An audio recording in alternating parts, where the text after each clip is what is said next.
What's up, fellas, and welcome back to another video. And today I found a game, another story game. It's literally a story game because this is based on a book called Dagon, I think, by someone. I think he makes other books like these, but we're here in Dagon, as you can see. I found it. There's gonna be a lot more games I found the same way that I found Rental, and then after that I'm gonna struggle finding these types of games. So please put some in the comment section below, and I recommend you make it free because I cannot get the paid ones. Okay, so let's get into it without further ado. Dagon is a faithful interactive adaptation of H.P. Lovecraft's work, focused on story and atmosphere. You will not find difficult choices, action, sequence, or inventory management here. It's limited to progressing through locations along with the plot. I am writing this under an appreciable mental strain, since by tonight I shall be no more. During the game you will encounter interactive elements. Some of them will allow you to continue your journey, others reveal interesting facts about the original short story, its historical background and the author. Some of the trivia is here. In order to find these secrets, focus your eyes and look for the elder side. Penniless, and at the end of my supply of the drug which alone makes life endurable, I can bear the torture no longer, and shall cast myself from this garret window into the squalid street below. Do not think from my slavery to morphine that I am a weakling or a degenerate. When you have read these hastily scrawled pages, you may guess, though never fully realize, why it is that I must have forgetfulness or death.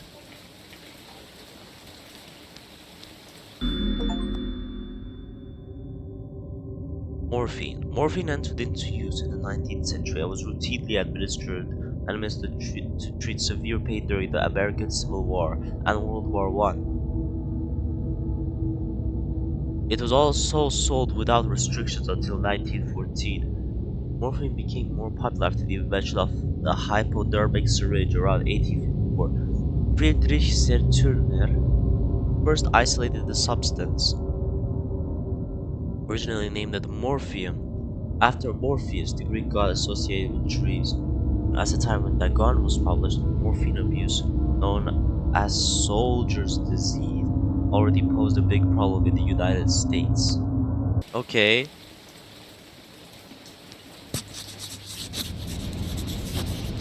It was in one of the most open and least frequented parts of the broad Pacific that the packet of which I was supercargo fell a victim to the German sea raider.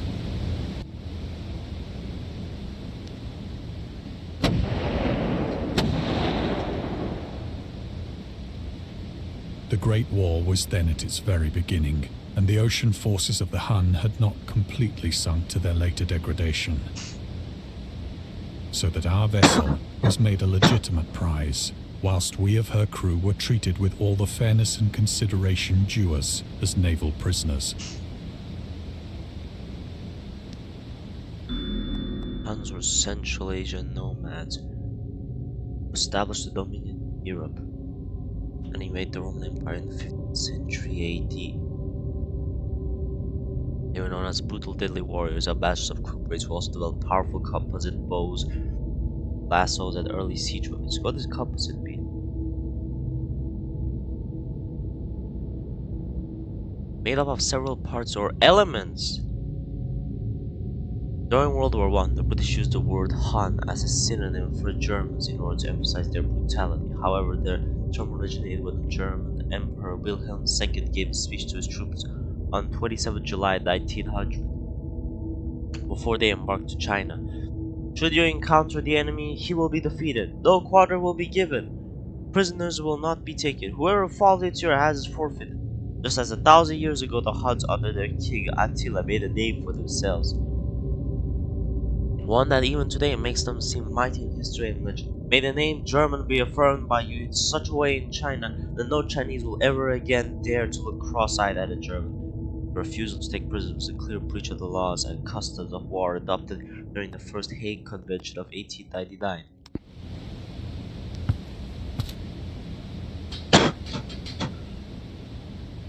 So liberal, indeed, was the discipline of our captors, that 5 days after we were taken, I managed to escape alone in a small boat with water and provisions for a good length of time.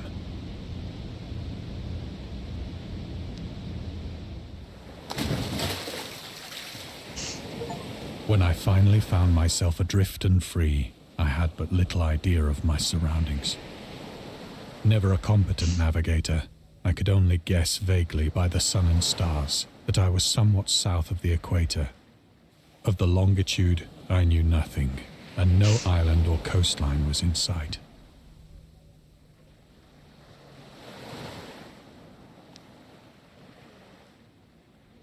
The weather kept fair, and for uncounted days I drifted aimlessly beneath the scorching sun, waiting either for some passing ship or to be cast on the shores of some habitable land.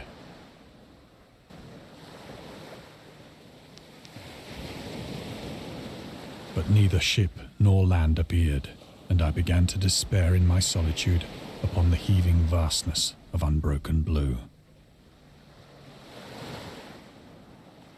The change happened whilst I slept. Its details I shall never know, for my slumber, though troubled and dream-infested, was continuous.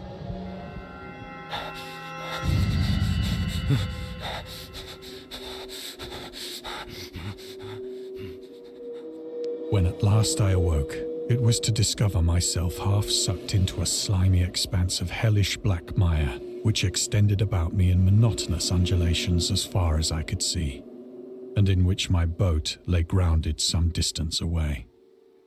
Though one might well imagine that my first sensation would be of wonder at so prodigious and unexpected a transformation of scenery, I was in reality more horrified than astonished, for there was in the air and in the rotting soil a sinister quality which chilled me to the very core.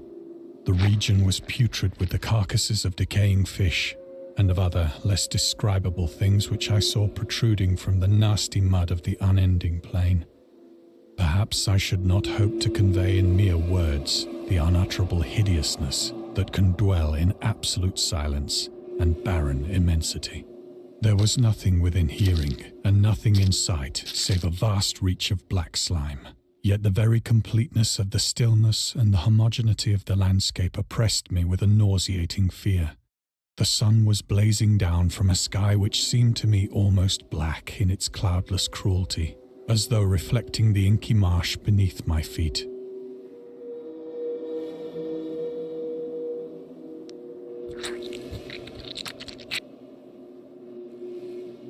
As I crawled into the stranded boat, I realized that only one theory could explain my position.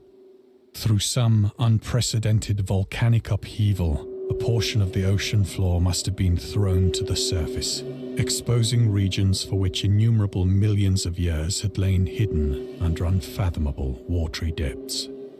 So great was the extent of the new land which had risen beneath me that I could not detect the faintest noise of the surging ocean, straining my ears as I might.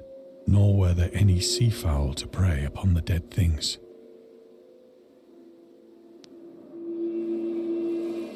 For several hours I sat thinking or brooding in the boat, which lay upon its side and afforded a slight shade as the sun moved across the heavens. As the day progressed, the ground lost some of its stickiness and seemed likely to dry sufficiently for traveling purposes in a short time. That night I slept but little, and the next day I made for myself a pack containing food and water, preparatory to an overland journey in search of the vanished sea and possible rescue.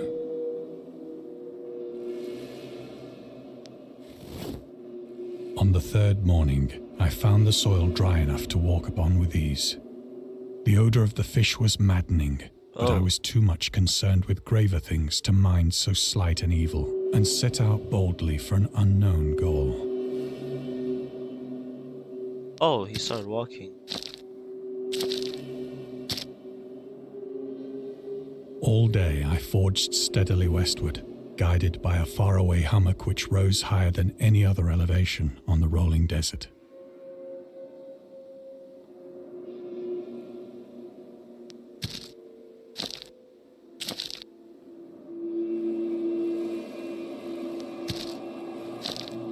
What are those?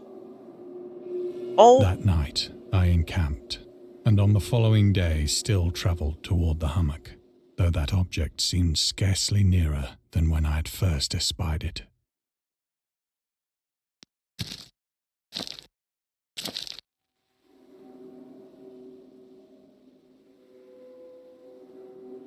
By the fourth evening, I attained the base of the mound, which turned out to be much higher than it had appeared from a distance, an intervening valley setting it out in sharper relief from the general surface. Too weary to ascend, I slept in the shadow of the hill. there? I know not why my dreams were so wild that night, but ere the waning and fantastically gibbous moon had risen far above the eastern plain, I was awake in a cold perspiration, determined to sleep no more. Such visions as I had experienced were too much for me to endure again. And in the glow of the moon I saw how unwise I had been to travel by day. Without the glare of the parching sun, my journey would have cost me less energy. Indeed, I now felt quite able to perform the ascent which had deterred me at sunset. Picking up my pack, I started for the crest of the eminence. Is it up there? Oh, pack. I have said that the unbroken monotony of the rolling plain was a source of vague horror to me. But I think my horror was greater when I gained the summit of the mound and looked down the other side into an immeasurable pit or canyon, whose black recesses the moon had not yet soared high enough to illumine. I felt myself on the edge of the world, peering over the rim into a fathomless chaos of eternal night. Through my terror ran curious reminiscences of Paradise Lost and of Satan's hideous climb through the unfashioned realms of darkness. As the moon climbed higher in the sky, I began to see that the slopes of the valley were not quite so perpendicular as I had imagined. Ledges and outcroppings of rock afforded fairly easy footholds for a descent, whilst after a drop of only a few hundred feet, the declivity became very gradual.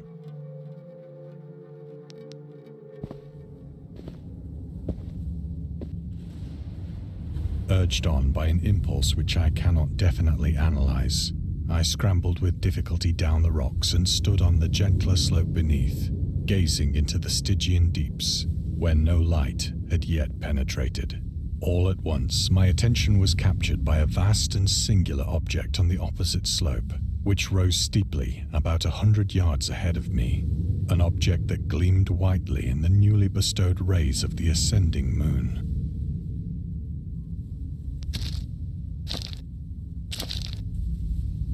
Oh. That it was merely a gigantic piece of stone, I soon assured myself. That doesn't seem normal. But I was conscious of a distinct impression that its contour and position were not altogether the work of nature. I'm telling you. A closer scrutiny filled me with sensations I cannot express. There's no way you're going near it. For despite its enormous magnitude, and its position in an abyss which had yawned at the bottom of the sea since the world was young, I perceived beyond a doubt that the strange object was a well-shaped monolith, whose massive bulk had known the workmanship and perhaps the worship of living and thinking creatures.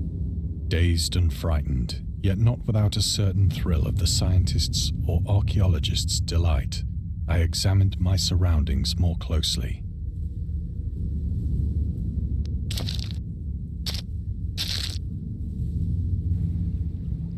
The moon, now near the zenith, shone weirdly and vividly above the towering steeps that hemmed in the chasm,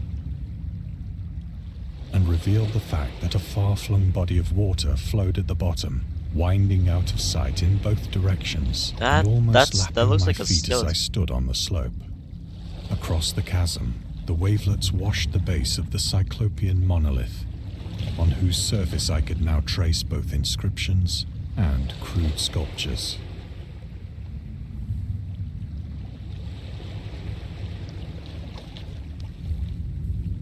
The writing was in a system of hieroglyphics unknown to me, and unlike anything I'd ever seen in books, consisting for the most part of conventionalized aquatic symbols such as fishes, eels, octopi, crustaceans, mollusks, whales, and the like.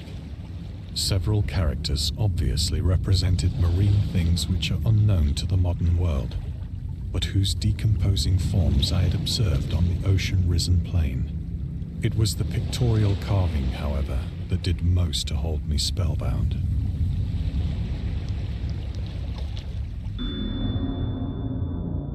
Dagon contains many themes and storytelling methods that Lovecraft developed in his life, such as telling stories through carvings and the Mountains of Madness, the Nameless City. Journals and characters' notes, The Shadow Out of Time, The Haunter of the Dark. Islands emerging from the ocean, The Call of Cthulhu. Or fictional beings and deities based on real events and mythologies. Nico in The Whisperer in Darkness. It's also considered the origin of the popular Cthulhu mythos. Some of Lovecraft's stories also conclude in a manner similar to Dagon, but let's skip the details in order to not spoil the ending. Plainly visible across the intervening water, on account of their enormous size, were an array of bas-reliefs whose subjects would have excited the envy of a Doré. I think that these things were supposed to depict men, at least a certain sort of men, though the creatures were shown disporting like fishes in the waters of some marine grotto, or paying homage at some monolithic shrine which appeared to be under the waves as well. Of their faces and forms I dare not speak in detail, for the mere remembrance makes me grow faint, grotesque beyond the imagination of a Poe or a Bulwer. They were damnably human in general outline, despite webbed hands and feet, shockingly wide and flabby lips, glassy, bulging eyes, and other features less pleasant to recall. Curiously enough, they seem to have been chiseled badly out of proportion with their scenic background. For one of the creatures was shown in the act of killing a whale, represented as but little larger than himself. I remarked, as I say, their grotesqueness and strange size, but in a moment decided that they were merely the imaginary gods of some primitive fishing or seafaring tribe. Some tribe whose last descendant had perished eras before the first ancestor of the Piltdown or Neanderthal man was born. Awestruck at this unexpected glimpse into a past beyond the conception of the most daring anthropologist, I stood musing whilst the moon cast queer reflections on the silent channel before me. Then, suddenly, I saw it. With only a slight churning to mark its rise to the surface, the thing slid into view above the dark waters. Polyphemus-like and loathsome, it darted like a stupendous monster of nightmares to the monolith, about which it flung its gigantic scaly arms, the while it bowed its hideous head and gave vent to certain measured sounds.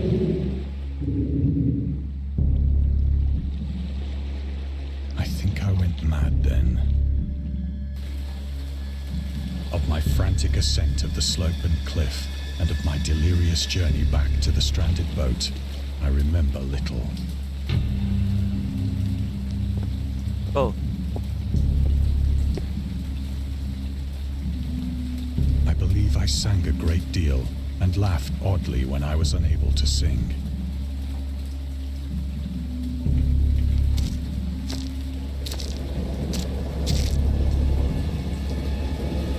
I have indistinct recollections of a great storm sometime after I reached the boat. At any rate, I know that I heard pearls of thunder and other tones which nature utters only in her wildest moods.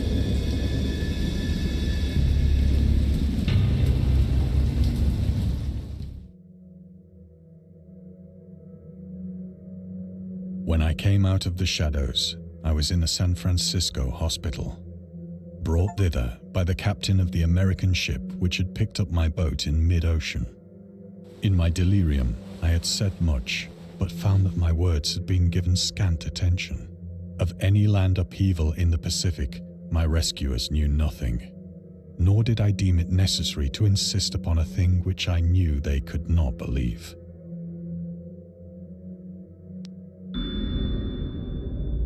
Lovecraft was a prominent figure in the world of amateur journalism. In 1950, he started publishing his own journal called The Conservative, which included political and social commentary, poetry, short stories, and literary criticism written by him and other authors.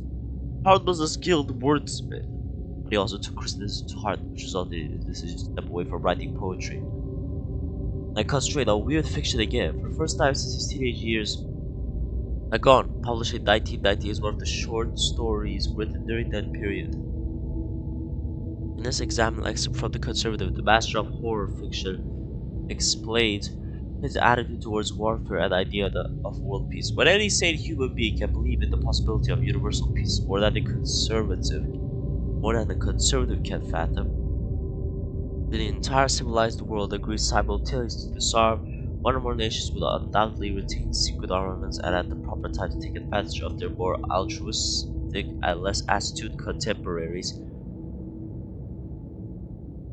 in a wild career of conquest against unarmed victims. No country is or ever can be above warfare until the basic impulses of the human animal shall have miraculously changed.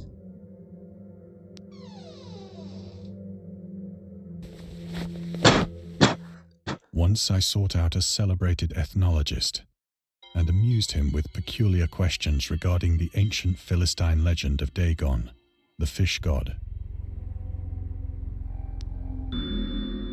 Dagon was the main deity of the Philistines, worshipped throughout the Middle East as the ancient god of fertility and crops.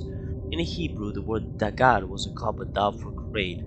The rules of Akkad, Mesopotamia, chose him as the patron saint of their war conquest. He also appeared as the judge of the dead in an Assyrian poem and an underworld prison quarter in one of the Babylonian texts.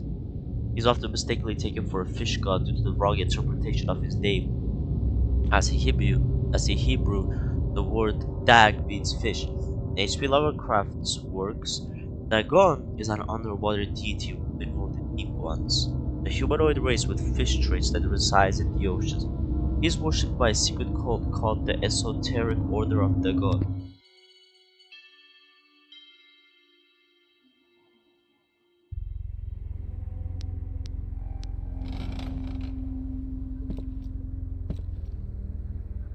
But soon perceiving that he was hopelessly conventional, I did not press my inquiries.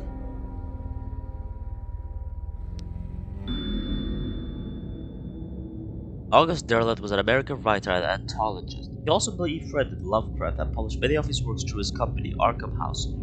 Although he greatly contributed to the popularization of the author's works after his death, he is surrounded by numerous controversies. One of his most questionable decisions involved introducing the good versus evil doctrine. Derleth was a devout Catholic to the Cthulhu mythos, which contrasted with Lovecraft's view of the world and his approach to cosmic horror. As a result, the author's works are often misunderstood and misinterpreted in today's culture. It's also worth noting that Lovecraft was never really interested in creating a mythology, and the term Cthulhu mythos was coined by Derleth after the author left the mortal plane.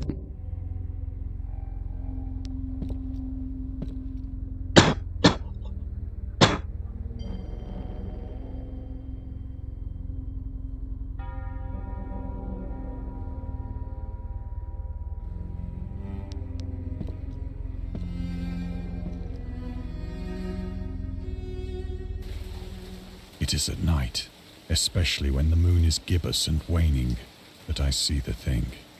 I tried morphine, but the drug has given only transient surcease and has drawn me into its clutches as a hopeless slave. So now I am to end it all, having written a full account for the information or the contemptuous amusement of my fellow men.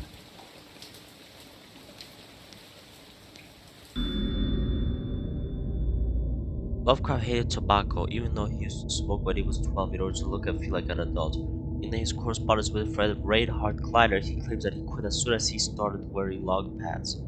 He also had a very strong opinion about alcohol, as evidenced by his letter to Zelia Brown, dated 13th February 1988. As for the matter of drinking, I have never tasted intoxicating liquor and never intend to. Having a strong aesthetic disgust at anything which blunts or coarses the delicate natural equipoise of the evolved human intellect and imagination. Drinking excited my personal repugnance. Hence, I don't drink. Let the herd do what they will. I am rather in favor of prohibition. Prohibition of any one antisocial course, as well as of any others. Other source: The Spirit of Revision, Lovecraft's Letters to Celia Brown. Reed Bishop, H.P. Lovecraft, San Brainy, and Andrew Leman, S.T. Joshi. Often, I ask myself if it could not all have been a pure phantasm, a mere freak of fever, as I lay sun-stricken and raving in the open boat after my escape from the German man-of-war. This I ask myself, but ever does there come before me a hideously vivid vision in reply.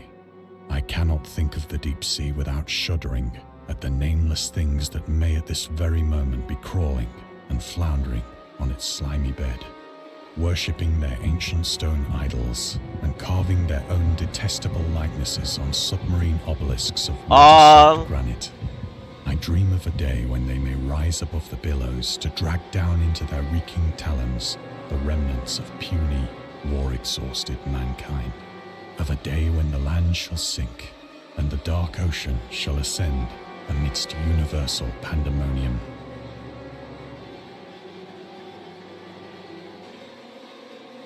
Oh.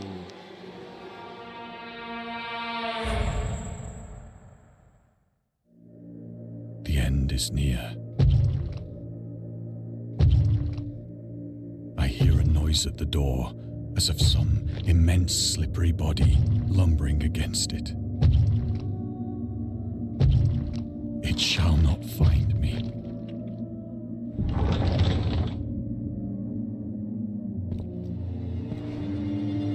God, that hand!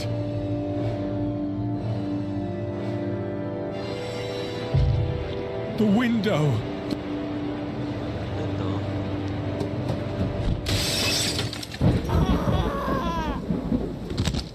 Oh snap. Thank you for playing. We hope you enjoyed the burst yourself with our pull-up cosmic horror. We would appreciate it if you took a moment to rate Dagon and check out our other games and DLCs. Oh, we good. Well, that was Dagon, a book-like game. Fellas, hopefully y'all enjoyed it as well, because I sure did. It was a very nice experience, like a little story. Hopefully you guys enjoyed it, and I'll see you all in the next one. Later, fellas.